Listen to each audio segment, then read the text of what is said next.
baby. There you go. 1 hour. Inside the gym, Gervonta Davis isn't just training. He's recalibrating his soul. His intensity doesn't come from fear or even competition. It comes from prophecy. Each movement, each explosive hook carries the weight of a man who knows the cameras aren't just capturing sweat. They're documenting inevitability.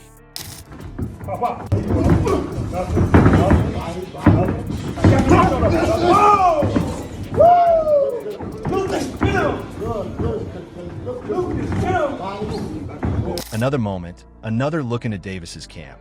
But this time, the energy feels even heavier. There's no music, no entourage, just focus. The repetition of his training isn't monotony, it's obsession. His form, his timing, his breathing, everything is calculated. What viewers see here is the making of something primal. Netflix captures the difference between performance and purpose. And for Davis, purpose means destruction.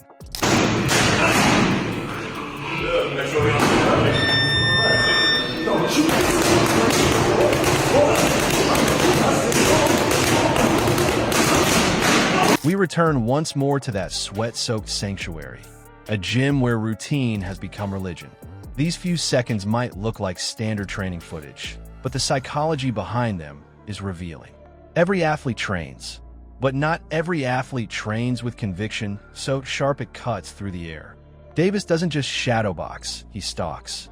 The way he moves, the way he breathes, it's the pacing of a predator rehearsing patience.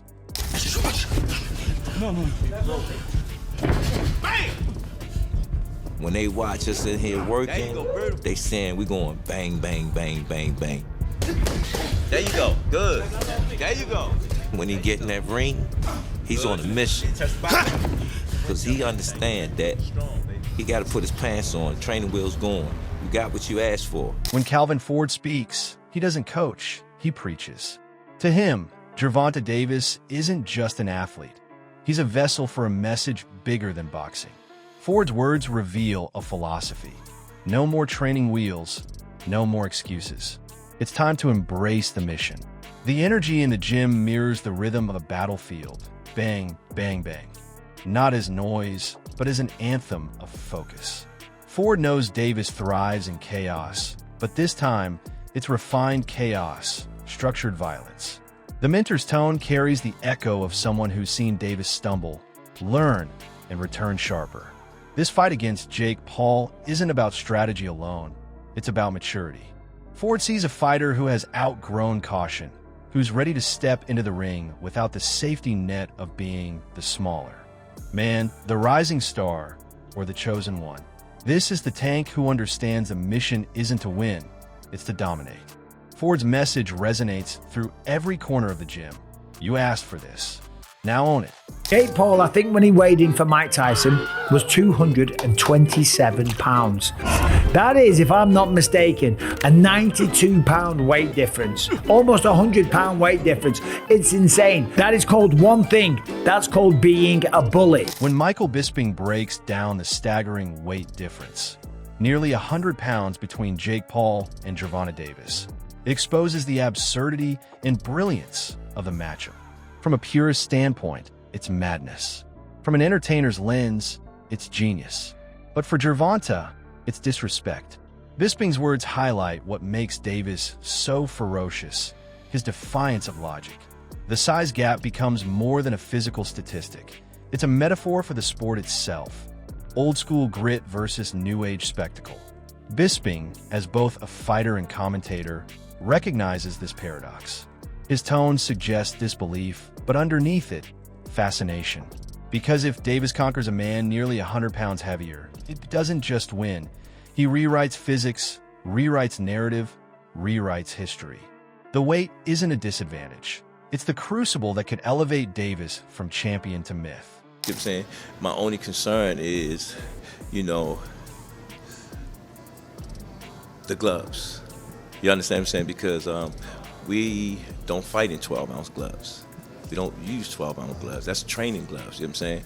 In this section, Ford dives into something most fans overlook, the gloves. But his concern isn't about equipment. It's about respect. When he questions the use of heavier gloves, he's calling out the quiet politics of boxing, the subtle attempts to tilt the playing field. He knows Tank is used to fighting with lighter gloves, where every punch carries lethal intent. Moving up to 10 or 12-ounce gloves may seem minor, but to fighters, it's the difference between precision and protection. I'm like, that's 2 pounds away from Jake. He fights in 10s. Tank fighting 8s, so he losing 4 ounces. So my thing is, I said, they said, put Tank in 8s, put him in 10s. That makes the fight more interesting. You know what I'm saying? And we'll go from there because I understand. And I brought that question up to one of his handlers. They was, no, we don't want to do no mixed match. It's supposed to be expedition. Ford's insistence that Tank should fight in 8s isn't arrogance. It's authenticity. He's saying, don't dilute the danger.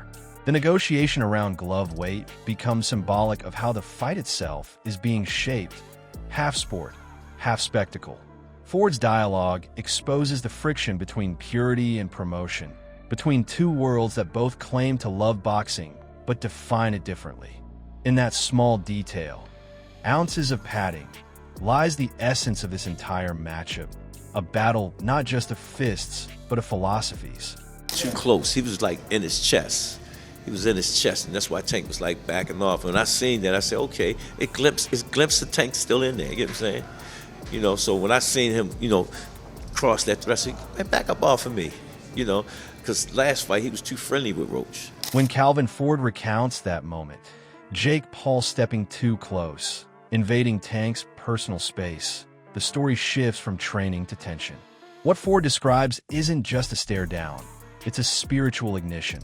For weeks, the narrative around this fight has been clouded by spectacle. YouTube versus legacy, clicks versus craft. But in that instant, when Paul crossed the invisible line, Ford saw something flicker in Gervonta's eyes, a dangerous reminder of who he really is. That glimpse Ford mentions isn't about posture, it's about primal instinct. In boxing, proximity breeds truth.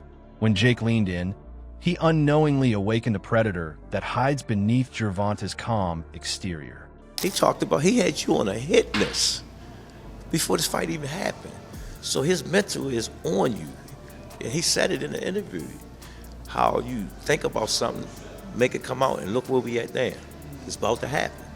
So you have to take him serious. Ford's observation that Jake Paul had Tank on his mind long before this fight is less a warning and more a revelation about intent. Ford understands how obsession shapes outcomes. When he says Jake manifested the fight by speaking it into existence, he's not being mystical. He's being tactical. Fighters who fixate often over-prepare or overextend, and Ford reads that as an opening. He knows Jake Paul's greatest strength, his self-belief, can also become his greatest flaw. In Ford's mind, anyone who thinks about Tank that long begins to train for Tank, not against themselves. It's a subtle but fatal distinction. Meanwhile, Tank's mental state, by contrast, is built on detachment. He doesn't need to talk his victories into being. He grinds them into existence. The deeper meaning behind Ford's words is about mental dominance. He's highlighting that before a single punch is thrown, psychological warfare has already begun. Jake's open declarations, his call-outs, his interviews, his "I want Tank" energy are fuel for Ford. To him, every soundbite from Jake is a proof that the YouTuber-turned-boxer is emotionally invested. Ford sees that as Tank's cue to stay silent, to let the noise burn itself out while he sharpens in the dark. In essence, Ford is saying, Jake's already fighting the wrong fight, the mental one, and in that arena, Tank's calm is his most terrifying weapon. I'm really caught off guard. I don't live that way. I'm 37 years old. I'm a family man. Yeah. I'm not a street guy. I'm not none of that. You know what I'm saying? So I'm really trying to get a grasp on your words. What are you saying? When Julian Love, a man who shared camps with both Jake Paul and boxing's elite, speaks with visible discomfort about Tank's words and demeanor, the divide between two worlds becomes clear. Love isn't condemning Tank. He's processing the culture shock of it. A self-described family man, Love represents the modern professional, disciplined, structured, detached from the chaos that once defined sport. But facing Tank's rawness, he sounds unsettled, almost nostalgic for the time when fighters didn't blur personal and professional lines. His comments reveal something critical: the emotional intelligence gap between Jake's camp and Tank's. You know what I mean? But honestly, bro, I think that Gervonta is mentally got some things he need to figure out. You know what I mean? Because his beef ain't with me. At the end of the day, we gotta. To Love, Jake's approach is business, promotional, strategic, built on brand awareness. Tank's energy, on the other hand, is visceral. It's not marketing, it's message. Love's confusion over Tank's tone hints at the deeper tension running through this fight. Authenticity versus image. When he says he's trying to grasp what Tank means, what he's really admitting is that Tank's language operates on an older code, the street code that built boxing's early legends. This is the collision Netflix wants the world to see. The new face of boxing trying to interpret the last of the purists. Love's commentary humanizes that conflict, showing that even insiders are struggling to bridge the emotional vocabulary between a man raised by content and a man raised by conflict. How do you anticipate the fight going? You think it's a decision, a knockout? Or? I think somebody gonna get caught. You know what I mean? I think so. I don't think it's gonna be our guy. Because they don't like each other. Yeah. I think they're gonna go out, but it's gonna be the smart man. As Love continues, he pivots from confusion to critique, suggesting that Tank might be mentally working through things. It's a telling statement, not judgmental, but insightful. Love recognizes that fighters like Tank carry not just training weight, but emotional residue. The pressures of fame, expectation, and legacy often manifest as volatility. Love's tone suggests compassion. He's not mocking Tank's temperament, but pointing to its volatility as both fuel and flaw. He frames it through businessman's lens. At the end of the day, we're doing business. Gervonta is obviously fucking smart. He has one of the lowest punch outputs, but still has one of the highest knockout ratios. That says a lot. It's just IQ. It's gonna be a lot of IQ floating around that ring, and whoever has the better one will come out victorious. When Julian Love is asked for a fight prediction, his answer cuts through diplomacy. Somebody's getting caught. That statement is heavy because it carries no PR filter. Love knows both camps intimately. His neutrality gives his words gravity. In saying it won't be our guy, he betrays both faith and fear. What he's really suggesting is that mutual animosity guarantees chaos. This won't be a technical exhibition. It'll be emotional warfare disguised as boxing. Love's perspective transforms the narrative from hype to inevitability. The hostility between Tank and Jake isn't superficial. It's combustible chemistry that can't sustain 12 rounds. The subtext here is that skill will matter, but emotion will decide. Love's statement implies that Tank's hatred, if harnessed, becomes precision. If unleashed, becomes destruction. The way he frames the smart man, winning hints at who that might be, the one who keeps rage on a leash. In this context, Love's words serve as both prophecy and warning. Intelligence, not impulse, will determine who walks out conscious. But in fights like these, intelligence rarely survives the first clean punch. To be honest, I have beef. I'm not a traditional boxer. If someone has beef with me and they've talked shit about me and they've said things online and criticized my career, let's fucking run it, bro. I'm old school. I'm not a traditional boxer. I just want to fight people and fuck them up. So at the end of the day, if he's going to talk shit about my career, I don't care about weight, spectacle, WWE, whatever anyone wants to say, fuck it. Love's final assessment of Tank, low output, high knockout ratio, distills the genius of Gervonta Davis into a single idea: efficiency as violence. He highlights what separates Tank from volume punchers or internet-trained fighters: calculated patience. Tank doesn't chase chaos. He studies it, then punctuates it with precision. This acknowledgement from an opponent's associate is significant. It's respect disguised as observation. Hey, what'd you feel when Tank pushed you up there? I didn't even notice it at first, honestly. I want to see the replay. I don't even know if I moved at all. But it was pretty fast. I didn't see it coming. So he's a fast guy, but that's what makes this fight interesting. Finally, Jake Paul's own voice enters, brash, unfiltered, unapologetic. His declaration that he's not a traditional boxer, and doesn't care about spectacle exposes the paradox that defines him. He's both showman and soldier. What Jake communicates here is primitive authenticity disguised as arrogance.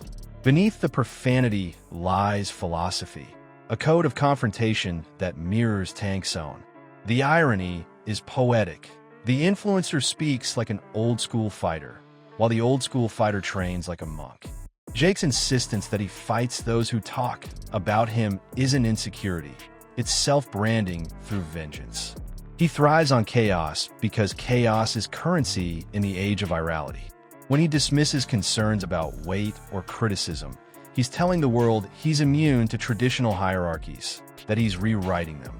And yet, in his recollection of Tank's shove, the one he barely noticed, you sense a flicker of vulnerability. That moment reminds viewers that even Jake's confidence has blind spots.